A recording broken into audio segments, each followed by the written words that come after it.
क्या तुम्हें मालूम है कि तुम्हारी नाकामी की सबसे बड़ी वजह ये है कि तुम जब भी किसी चीज़ को करने का सोचते हो, तो तुम्हारे माइंड में सबसे पहली बात ये आती है कि अगर मैं हार गया तो क्या होगा? तुम उस तरह सोचते ही नहीं हो जिस तरह चैंपियन सोचते हैं। तुम ये सोचते हो कि अगर मैं हारा तो लोग क्या कहेंगे?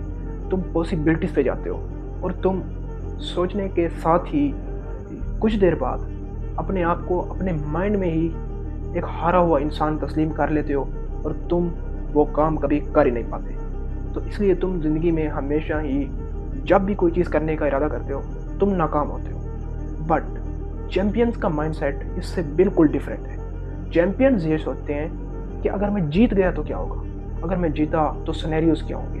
वो नेगेटिव थॉट्स को हराकर पॉजिटिव वे में सोचते हैं। तो जब इंसान पॉजिटिव वे में सोचता है, तो वो डिफ़िकल्ट सिचुएशन से आके वो अपनी डिफ़िकल्टीज़ को बीट करके जीत जाता है।